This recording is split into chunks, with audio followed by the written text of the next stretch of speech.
안녕하세요. 저는 이정희입니다. 올해 78살이에요.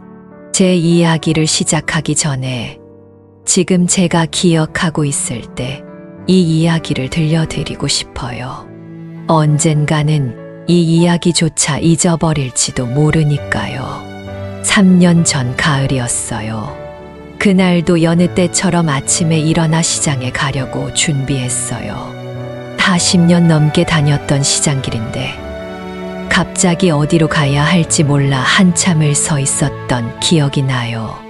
그때는 단순히 나이 들어서 그런가 보다 하고 넘겼죠. 몇 주 뒤 손녀 생일 파티에 갔어요. 모두가 노래를 부르는데 손녀의 이름이 생각나지 않았어요. 혜진이 제가 직접 지어준 이름인데 그때 처음으로 진짜 무언가 잘못되고 있다는 생각이 들었어요. 딸이 병원에 가자고 했을 때 전 완강히 거부했어요. 내가 뭐가 아프다고. 난 멀쩡해. 그렇게 1년을 더 버텼어요. 하지만 점점 더 많은 일들이 일어났어요. 가스레인지를 켜놓고 잊어버렸다가 화재 경보기가 울려서 이웃들이 모두 놀란 일도 있었고, 시장에서 집으로 오는 길을 잊어버려 경찰의 도움을 받기도 했어요. 결국 병원에 갔고 의사는 제게 알츠하이머병이라는 진단을 내렸어요. 그날 집에 돌아와 혼자 한참을 울었어요. 내가 나를 잃어간다는 건 어떤 느낌일까? 그때는 몰랐지만 지금은 매일 그 느낌을 경험하고 있어요. 치매 진단을 받고 난 후 몇 달은 제 인생에서 가장 어두운 시간이었어요. 진단서를 받아들고 집으로 오는 길에 차창 밖으로 보이는 사람들이 그렇게 부러울 수가 없었어요. 평범한 일상을 살고 있는 그들은 자신의 기억이 조각조각 사라질 거라는 공포를 모르니까요. 처음 몇 주 동안은 거의 집 밖으로 나가지 않았어요. 아침에 눈을 뜨면 가장 먼저 드는 생각이 오늘은 무엇을 또 잊어버릴까였어요. 옷을 입다가도 밥을 먹다가도 갑자기 눈물이 나곤 했죠. 평생 자식들 뒷바라지하고 손주들 보살피며 든든한 기둥이었던 제가 이제는 모두에게 짐이 될 거라는 생각에 가슴이 찢어지는 것 같았어요. 가장 힘들었던 건 미래에 대한 두려움이었어요. 언젠가 제 남편의 얼굴을 알아보지 못하게 될까봐, 아이들의 이름을 잊어버릴까봐, 심지어 화장실도 혼자 못 가게 될까봐 밤마다 그런 생각들로 잠을 이루지 못했어요. 한 번은 일기장에 제 인생의 중요한 날짜들을 적어놓고 매일 아침 확인하는 습관을 들였어요. 남편과의 결혼기념일, 아이들 생일, 중요한 기념일들. 하지만 어느 날 그 일기장을 어디에 뒀는지 기억나지 않아 집안을 온통 뒤지다가 결국 찾지 못했어요. 그날 저는 소파에 앉아 하루 종일 울었답니다. 제 인생의 중요한 날짜들을 잊어버리는 게 두려워서가 아니라 그 일기장을 어디에 뒀는지조차 기억하지 못한다는 사실이 너무 무서웠어요. 우울증도 찾아왔어요. 의사는 치매 환자들이 흔히 우울증을 겪는다고 했지만 그 깊은 슬픔의 늪에서 헤어나오는 게 얼마나 어려운지 말해주진 않았어요. 하루는 미경이가 제게 약을 가져다 줬는데 저는 그 모든 약을 한꺼번에 먹으면 어떨까 하는 생각이 들었어요. 모든 고통과 부담에서 벗어날 수 있을 것 같았거든요. 하지만 곧 혜진이의 웃는 얼굴이 떠올랐고 그런 생각을 접었답니다. 남편은 제 우울증을 이해하지 못했어요. 그냥 긍정적으로 생각해. 별거 아니야. 시간이 지나면 괜찮아질 거야 라고 말했죠. 그의 말이 얼마나 상처가 됐는지 몰라요. 저는 점점 제 자신을 잃어가고 있는데 그는 마치 감기에 걸린 것처럼 말했으니까요. 나중에 알고 보니 남편도 자기 나름대로 두려워서 그런 말을 했던 거래요. 어떻게 대처해야 할지 몰라 겉으로는 강하게 보이려 했던 거죠. 가장 참기 힘들었던 건 사람들의 시선이었어요. 동네 마트에서 계산할 때 돈을 세는데 시간이 오래 걸리면 뒷사람들이 짜증을 내며 한숨을 쉬었어요. 한 번은 오래된 친구를 만났는데 그 친구의 이름이 생각나지 않았어요. 40년을 알고 지낸 친구인데도 말이죠. 당황해서 그냥 안녕하세요 라고만 했더니 그 친구는 상처받은 표정으로 정희야, 나 영숙이야. 날 알아보지 못하니? 라고 물었어요. 그 순간의 당혹감과 수치심은 말로 표현할 수 없어요. 밤이면 악몽에 시달렸어요. 꿈에서는 끝없는 미로를 헤매며 출구를 찾아 헤매는데 출구가 보일 듯 말 듯 자꾸 멀어지는 거예요. 때로는 가족들이 제 이름을 부르는데 제가 대답을 못하는 꿈도 꿨어요. 새벽에 식은땀을 흘리며 깨고 나면 그게 꿈이 아니라 곧 현실이 될 거라는 생각에 다시 잠들지 못했죠. 하지만 시간이 지나면서 조금씩 달라졌어요.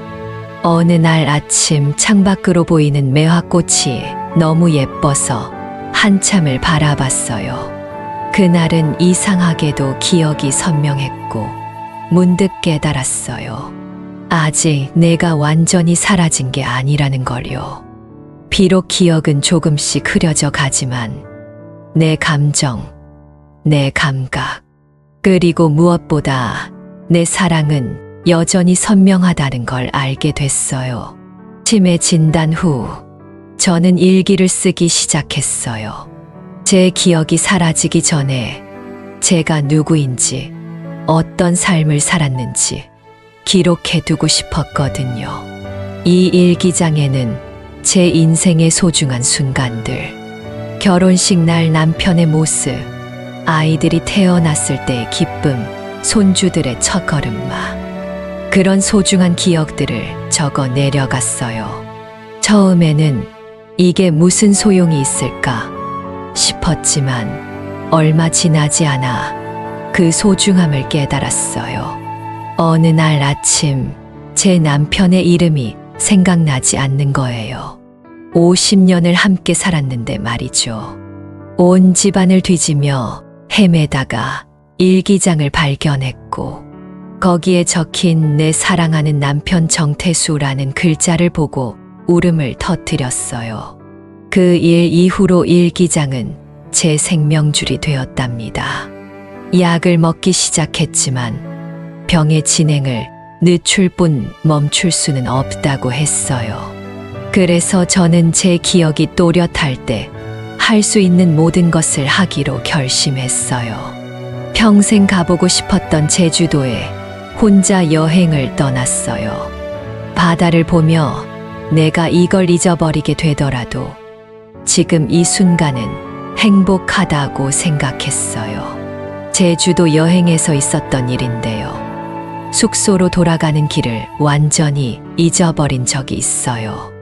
갑자기 어디에 있는지, 왜 여기에 왔는지 전혀 기억이 나지 않았어요. 주머니에는 호텔 키카드가 있었지만 호텔 이름도 기억나지 않았죠. 2시간을 길에서 헤매다가 우연히 아침에 들렀던 카페 주인이 저를 알아보고 택시를 불러 호텔로 데려다 주셨어요. 그날 밤 처음으로 나 혼자서는 더 이상 살 수 없겠구나라는 생각이 들었답니다.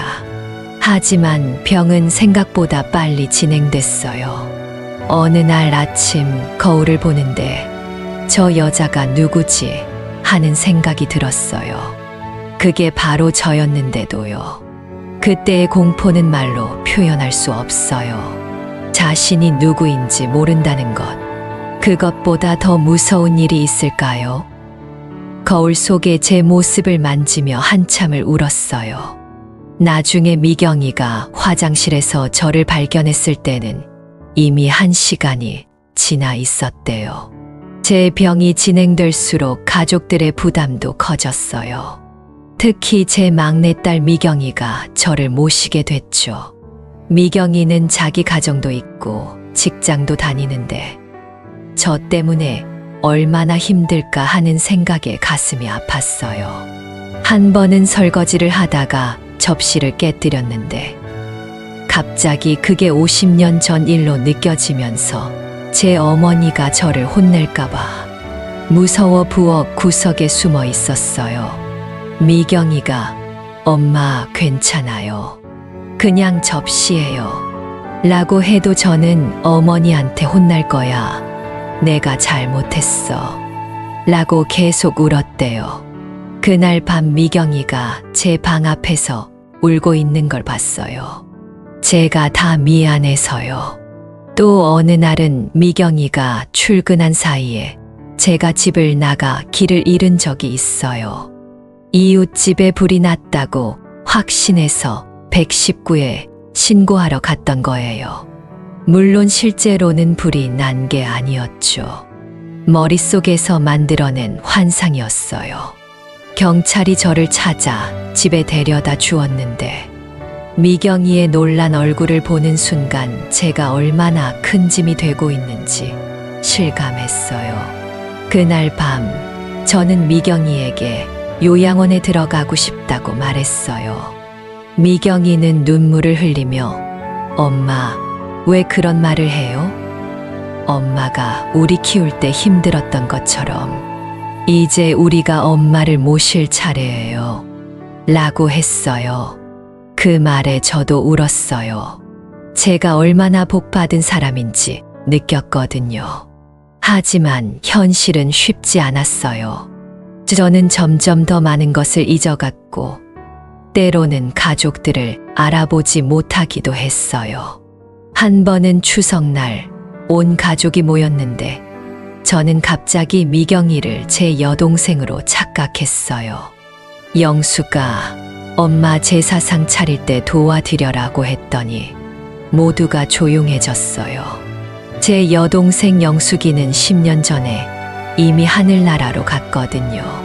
미경이는 아무 말 없이 네, 어머니 하고 절구를 들더라고요. 그 모습을 보며 얼마나 마음이 아팠는지 몰라요. 손녀 혜진이가 와서 안아주는데 전 누구세요? 라고 물어본 적도 있어요. 혜진이의 슬픈 표정이 아직도 생각나요. 아, 그 기억은 아직 남아있네요. 나중에 혜진이가 제게 사진첩을 가져왔을 때 저는 그 사진들을 보며 혜진이에게 이 아기가 너였구나. 할머니가 기억 못해서 미안해라고 말했어요. 혜진이는 제 손을 잡고 괜찮아요, 할머니. 제가 도와드릴게요 라고 했답니다. 15살 어린 아이가 얼마나 어른스러웠는지 지금 저는 기억의 섬에 살고 있어요. 맑은 날도 있고 안개 낀 날도 있어요. 맑은 날에는 모든 것이 선명해요. 제가 누구인지, 가족이 누구인지, 제가 살아온 인생이 어땠는지 모든 것이 기억나요. 하지만 안개 낀 날에는 모든 것이 흐릿해져요. 제 이름조차 기억나지 않을 때도 있어요. 한 번은 화장실에 가려다가 길을 잃었어요. 제 집인데도 말이죠. 거실에서 화장실까지 불과 몇 걸음인데 갑자기 어디로 가야 할지 모르겠더라고요. 제 방으로 들어갔다가 부엌으로 갔다가 현관문까지 갔다 왔어요. 2시간을 집 안에서 헤매다가 결국 바지에 실수를 하고 말았어요. 미경이가 저를 발견했을 때 저는 소파에 앉아 젖은 바지를 입은 채로 울고 있었대요. 78살 노인이 어린아이처럼 실수를 하다니 그때의 수치심은 말로 표현할 수 없어요. 또 한 번은 냉장고에 신발을 넣고 양말은 전자레인지에 돌리려고 했대요. 미경이가 말렸는데도 저는 화를 내며 이게 원래 이렇게 하는 거야 라고 소리쳤대요. 나중에 정신이 돌아왔을 때 너무 미안해서 하루 종일 미경이에게 사과했지만 딸아이는 엄마 괜찮아요. 우리 둘 다 적응하는 중이에요. 라고 웃으며 말했어요. 요즘은 안개 낀 날이 더 많아졌어요. 가끔 과거의 기억 속으로 빠져들기도 해요. 어제는 제가 20대라고 생각하고 직장에 가야 한다며 아침부터 준비했어요. 새벽 4시에 일어나 화장을 하고 60년 전 스타일로 머리를 묶고 옷장을 뒤지며 내 제복이 어디 갔지? 오늘 병원 당직인데 라고 소리쳤대요. 저는 젊었을 때 간호사였거든요. 미경이가 엄마 이제 일 안 해도 돼요 라고 말해도 믿지 않고 한참을 화를 냈어요. 결국 미경이가 어머니 오늘은 휴가예요. 병원에서 전화가 왔어요. 라고 거짓말을 해서 진정시켰대요. 가장 힘든 건 사랑하는 사람들의 얼굴을 잊어가는 거예요. 남편은 10년 전에 하늘나라로 갔는데 가끔 그 사실을 잊고 당신 어디 갔어요? 라고 물어봐요. 한 번은 밤중에 일어나 집 안 구석구석을 뒤지며 태수씨 어디 있어요? 밥 먹어야지 라고 소리쳤대요. 미경이가 달려와서 아버지는 돌아가셨어요 라고 말했을 때 저는 그 사실을 처음 듣는 것처럼 충격을 받고 밤새 울었어요. 아침이 되어도 그 사실을 기억하고 있었는데 점심때는 또 남편을 찾기 시작했어요. 그럴 때마다 미경이의 슬픈 표정을 봐요. 하지만 곧 그것도 잊어버리고 다시 물어보게 되죠. 의사는 제게 1년에서 3년 정도의 시간이 남았다고 해요. 병 자체로 죽는 건 아니지만 점점 몸의 기능도 잃어가게 된대요. 솔직히 두렵지만 한편으로는 평온해요. 제 인생은 충분히 행복했으니까요. 마지막 소원이 있다면 제가 가족들을 알아볼 수 있을 때 떠나는 거예요. 제가 누구인지도 모르는 채로 살고 싶지는 않아요. 하지만 그건 제가 선택할 수 없는 문제겠죠. 요즘 저는 가능한 한 많은 시간을 가족들과 함께 보내려고 해요. 특히 손주들과요. 그들이 커서 저를 기억하지 못하더라도 지금 이 순간만큼은 할머니와 행복한 시간을 보내고 있다는 걸 알아줬으면 해요. 제가 없어진 후에도, 제 기억이 완전히 사라진 후에도 제가 남긴 것들이 있어요. 제가 쓴 일기, 가족들과의 사진, 그리고 무엇보다 제가 전해준 사랑이요. 미경이에게 부탁했어요. 엄마가 너를 알아보지 못하게 되더라도 엄마가 얼마나 너를 사랑했는지 잊지 말아 달라고요. 미경이는 약속했어요. 그리고 저도 약속했어요. 제 몸과 마음이 허락하는 한 최대한 오래 그들을 기억하겠다고요. 치매는 저의 기억을 앗아갈 수 있지만 저의 사랑까지 가져갈 수는 없어요. 그것만은 확실해요. 지난달 저는 치매 환자 모임에 참석했어요. 미경이가 데려다 줬죠. 처음에는 가기 싫었어요. 나 같은 사람들과 뭘 나눌 수 있겠어 라고 생각했거든요. 하지만 그곳에서 만난 분들의 이야기를 듣고 제 생각이 완전히 바뀌었어요.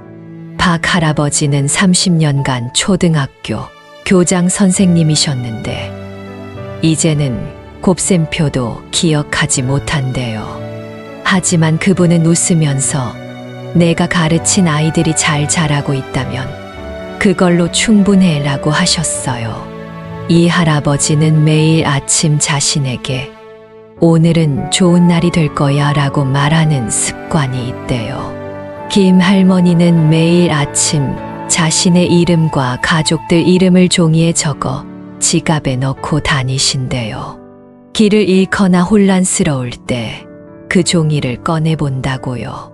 한 번은 그 종이를 잃어버려서 경찰서에 가게 됐는데 친절한 경찰관이 새 종이에 할머니의 정보를 적어주고 가족에게 연락해줬대요. 이제 그 경찰관은 매주 할머니를 방문한다고 해요. 이 모임에서 가장 인상 깊었던 건 다들 자신의 상황을 받아들이면서도 포기하지 않는다는 거예요. 조금씩 무너져가는 기억 속에서도 새로운 기쁨을 찾아가는 모습이 얼마나 아름다웠는지 몰라요.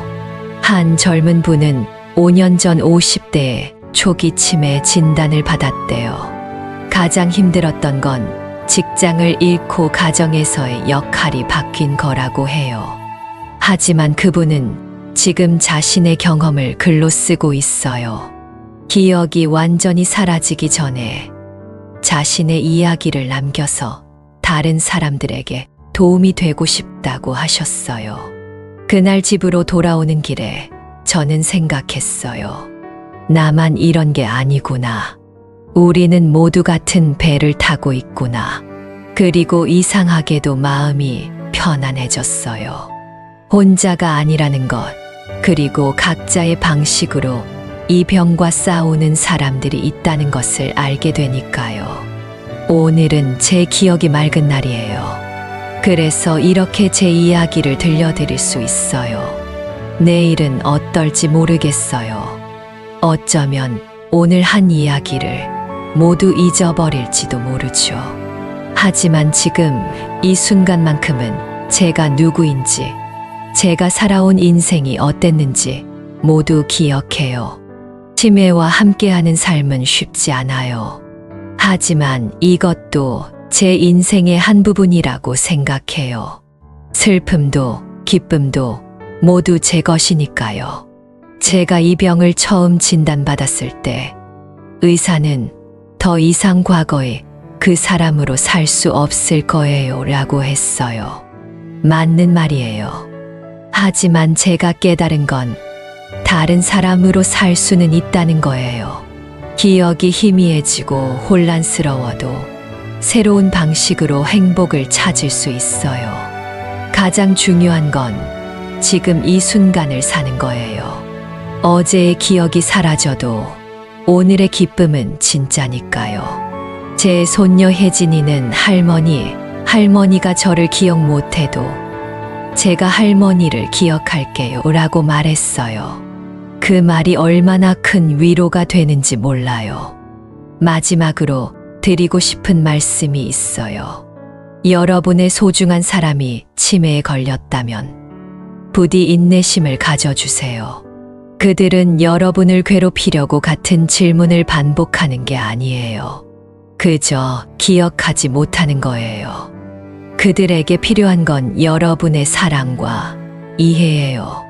그리고 만약 여러분 중 누군가가 저처럼 치매 진단을 받으셨다면 세상이 끝난 게 아니에요.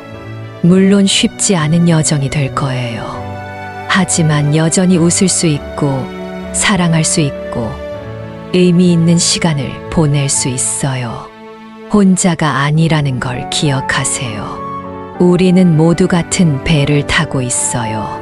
기억의 강을 거슬러 올라가는 여정에서 우리는 서로에게 등불이 되어 줄 수 있어요. 제 이야기를 들어주셔서 고맙습니다. 비록 내일 아침에는 오늘 이 대화를 기억하지 못할지도 모르지만 지금 이 순간 여러분과 나눈 이 시간이 제 영혼 어딘가에 남아있을 거라고 믿어요. 여러분도 기억하세요. 우리는 기억을 잃어가는 사람들이 아니라 사랑할 수 있는 능력은 여전히 가진 사람들이에요. 그리고 그 사랑은 어떤 병도 앗아갈 수 없으니까요. 안녕히 계세요.